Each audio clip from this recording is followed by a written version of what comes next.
भैया भैया भैया हमारे भैया विदाउट नीट क्वालिफाई किए रशिया जा सकते हैं क्या?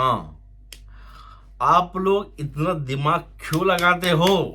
क्या दिक्कत है दिमाग लगाने के लिए? और यदि हम विदाउट नीट चले गए तो फिर हम इंडिया में प्रैक्टिस कर पाएंगे क्या?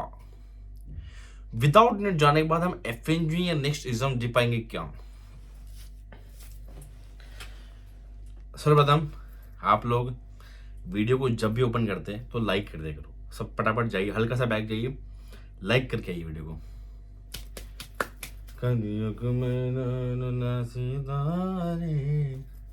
करा?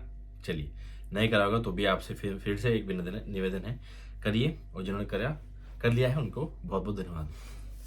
और आप सब्सक्राइब भी नहीं करते तो फिर से जाइए, सब्सक्राइब करके आइए प्लीज। देखो, hey guys, welcome back to my channel. My name is Lokesh Raut. I am a final year medical student at Orenburg State Medical University। और इस वीडियो में हम लोग बात करेंगे भैया हम लोग एमबीबीएस रशिया करने जा सकते हैं क्या? बिना नीट क्वालिफाई किए, और यदि गए तो फिर कैसे जा सकते, और नहीं जाए तो क्यों जाए, और किस किस कंट्री से हम अगर पीजी करें या वहाँ का लाइसेंस ले तो इंडिया में रजिस्टर्ड डॉक्टर हो सकते हैं।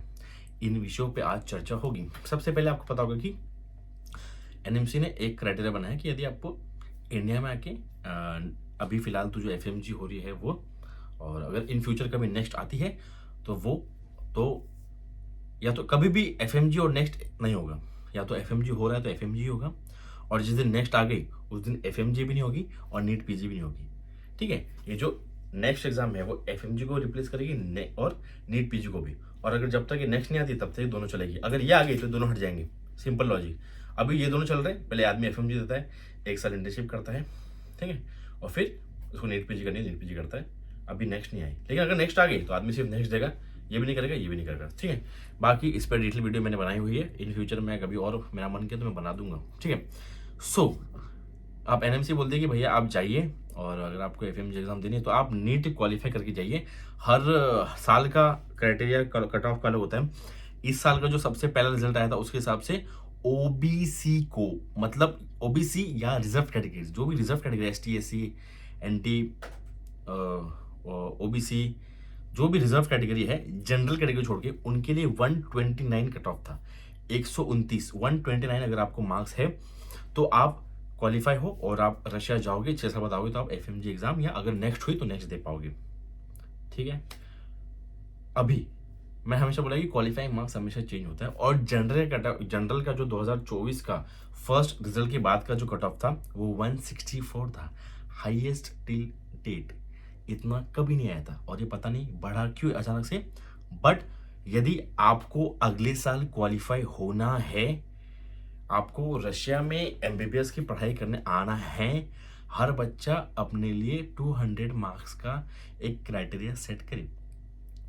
आप ओबीसी हो, एसटी हो, एससी रिजर्व कैटेगरी से कोई भी हो, जनरल हो, 200 मार्क्स आपने लाने ही लाने हैं यदि आपने क्वालिफाई होना है। नो वन कैन टेल आगे क्या होगा। भैया मेरा फिजिक्स वीक है, मेरा केमिस्ट्री वीक है, मेरा मैं बायो में ही 200 लाएंगे तो चलेंगे क्या? यस, आप फिजिक्स में -10 लाओ, केमिस्ट्री -15 लाओ, लेकिन बायो में यदि आपको 230 है तो आपका टोटल हो जाएगा 200। तो ऐसा नहीं कि आपको तीनों सब्जेक्ट मिला के 200 चाहिए, आपका सिर्फ टोटल मैटर करता है। आपने फिजिक्स को हाथ भी नहीं लगाया, आपने केमिस्ट्री को भी हाथ नहीं लगाया, आपने सिर्फ टोटल आपकी सिर्फ बायो के हिसाब से उतने मार्क्स अगर आपने ला दिए, आपका बस टोटल मैटर करता है। आपको कितने माइनस है, कितने डजंट मैटर। तो इवेंचुअली द टोटल मैटर्स, और टोटल अगर आपकी उतनी बैटरी है तो आपके नेट रिजल्ट के नीचे ही उसमें लिखा आता है कि इसका क्राइटेरिया। वैसे आपको सबको कट ऑफ पता चल जाएगा कि क्या क्या कट ऑफ होता है। सो बस ये ऐसा कुछ कट ऑफ क्राइटेरिया है, तो इतना आपने लेके बिल्कुल चलना ही है अगले साल के लिए।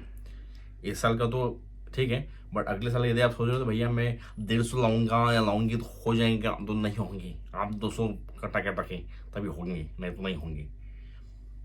कंपटीशन बढ़ रहा है, हर साल बच्चे बढ़ रहे हैं, हर साल 3 to 4 lakh new students add होते हैं। यदि आपको उनको टक्कर देनी है, आपको क्वालिफाई करना, तो आपको अपने अच्छे नंबर लाने पड़े। आई डोंट नो कि सीट वेट कब कैसे क्या मिलेगी, क्योंकि इस साल तो मैंने मेरे पास तो 619, 620, 630 वाले बच्चों का मैसेज है कि भैया थर्ड राउंड तक भी BMS लग रहा है, MBBS नहीं लग रहा तो रशिया आ जाएगा। Very very verse situation in India regarding the MBBS government seats. I hope कि it gets better and few more colleges been should be added.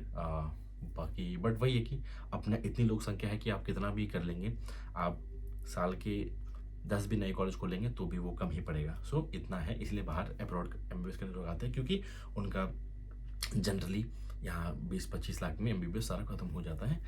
तो ये है। सो ये मैंने आपको समझा दिया है कि टोटल मैटर करती है। इस साल का ओपन का 164 था फर्स्ट रिजल्ट के बाद में फिर वो चेंज हुआ, ये वो 1-2 मार्क्स का फर्क है, बट मैं आपको फर्स्ट रिजल्ट की बात कर रहा हूँ, 164 था और OBC या रिजर्व कैटेगरी के लिए 129 था। ठीक है।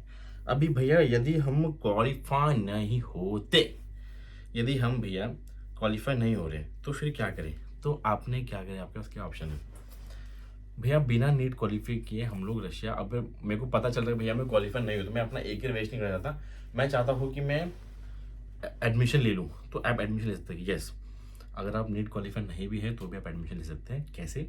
देखो, ये जो नीट वाली जो एग्ज़ाम है, जो नीट की एग्ज़ाम है, ये इंडिया की एक एंट्रेंस एग्ज़ाम है। इससे यहाँ की कॉलेजेस को क्यों फ़र्क पड़ेगा? Why will they care about an entrance exam which completely belongs to different country? बहुत ही कम ऐसे टॉप कॉलेजेस है, जैसे बहुत ही कम है ऐसे या इक्का दुक्का जो नीट का रिजल्ट मांगते हैं, उनको पता है नीट क्या है, उनके पास बहुत सालों से बच्चे आते जा रहे हैं। सो ऐसा है। बट जो कुछ मतलब ऑलमोस्ट 95% कॉलेजेस को नीट से फ़र्क नहीं पड़ता। नीट का जो क्राइटेरिया है वो आपके NMC का क्राइटेरिया है, इसलिए आप क्वालिफाई कर जाते हैं क्योंकि आपको इंडिया में वापस आके नेक्स्ट एग्ज़ाम या FMG एग्ज़ाम देनी है। सो यदि आपने नीट क्वालिफाई नहीं भी किया तो भी आप अब्रॉड में पढ़ने आ सकते हैं। हो सकता है कि 5 to 6% कुछ कॉलेजेस ना माने कि आप बिना नीट क्वालिफाई नहीं आ सकते, बट 95% कॉलेज में आपका बिना नीट के एडमिशन हो जाएगा। तो कोई बहुत बड़ी बात नहीं। आपको बोल रहे हैं कि मैं आपका बिना नीट करा के दूंगा तो नहीं, बहुत बड़ी बात नहीं, हर जगह बिना नीट के ही होता है। ठीक है, उनको आपके नीट करने से फ़र्क नहीं पड़ता है। लेकिन उसके बाद का क्या हमारा पाथ होगा? तो आप आएंगे यहाँ पे 6 साल पढ़ेंगे और उसके बाद आप तो नीट क्वालिफाई है नहीं तो आप FMG या नेक्स्ट एग्जाम दे पाएंगे क्या? नहीं दे पाएंगे। यदि आपको वो एग्जाम दिए तो आपको नीट क्वालिफाई होके ही जाना था, बट अभी आप वो नहीं है। तो आप या तो बाहर अब्रॉड में सेटल हो सकते हैं या तो आप रशिया में यही पढ़िए, यही डॉक्टर बनिए। क्योंकि हमारे जो कॉलेज की एक जो इंडियन स्टूडेंट है जो यहाँ से पास आउट है, वो ओरेनबर्ग में ही she is a dermatologist and वो यही प्रैक्टिस करती है।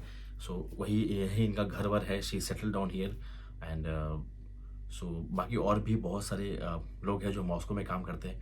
सो कुछ लोग हैं जो रशिया ही सेटल हो चुके हैं, कोई फिर उसमें बाद में USMLE, प्लैब, AMC इन सब चीज़ों की तरफ बढ़ता है। बट अब इसमें एक बट क्यों आता है? क्योंकि आप जिन एग्ज़ाम के मैंने जो नाम लिए हैं, AMC, ऑस्ट्रेलिया का मेडिकल काउंसिल या प्लैब या USMLE, these are one of the toughest exams in the country. Like बहुत ही हार्ड एग्जाम्स होती है। NEET PG is consider one of the like toughest exam. NEET PG या JEE advance होती है, ये बहुत थोड़ा एग्जाम, बहुत कठिन होती है। सो USMLE, Australia medical council exam या प्लैब का एग्ज़ाम, ये बहुत टफ होती है। तो आप जो इंडिया से आप हवा में बातें करते हो ना, भैया मैं नीट क्वालिफाई नहीं हूँ तो मैं आ जाऊँगा, फिर उधर से अब्रॉड से मैं PG कर लूँगा तो इंडिया में फिर मैं, इतना ईजी नहीं है। आपको जितना ये पाथ इजी लग रहा है इतना इजी नहीं है, ये बहुत ही टफ एग्जाम्स होती है। मैं ये नहीं बोल रहा हूँ कि आप कर नहीं पाओगे, बट आप जितना इसको लाइटली ले रहे हो इतना लाइटली लेने वाली ये चीज़ें नहीं है, आपको बहुत ही ज़्यादा सोचना है। क्योंकि अगर आपसे USMLE या प्लैब, खुदा ना खास्ता या कुछ भी ऐसा अगर आपसे क्वालिफाई नहीं हुआ या नहीं हो पाए तो फिर आपको रशिया ही एक ऑप्शन बचेगा जहाँ पे, क्योंकि यहाँ पे आपको लाइसेंस लेके, क्योंकि हर बच्चे को तो लाइसेंस लेके आना है, तो लाइसेंस लेके आप यहाँ पढ़ सकते हो। और बट यहाँ पे पेमेंट या सैलरी ज़्यादा नहीं होती, पैसा इंडिया में ही दबा के मिलता है। और फिर ये USMLE प्लान में यू गेट गुड पे, बट यहाँ पे अगर आप काम करोगे तो 55, 55, 60 यही रेंज है।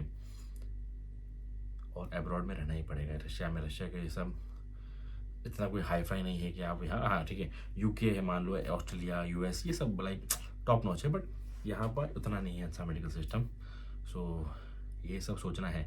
और भैया चलो मान लो मैंने USMLE का एग्ज़ाम निकाल लिया, या तो मैंने यूके एमएल निकाल लिया प्लैब, या तो मैंने ऑस्ट्रेलियन मेडिकल काउंसिल का एग्जाम निकाल लिया, तो मैं इंडिया आ सकता हूँ क्या?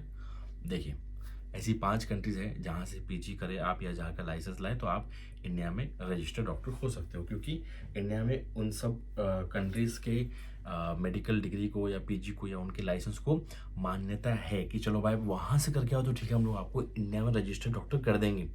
You are allowed to practise India. Those 5 countries are Australia, UK, Canada, New Zealand and US. America,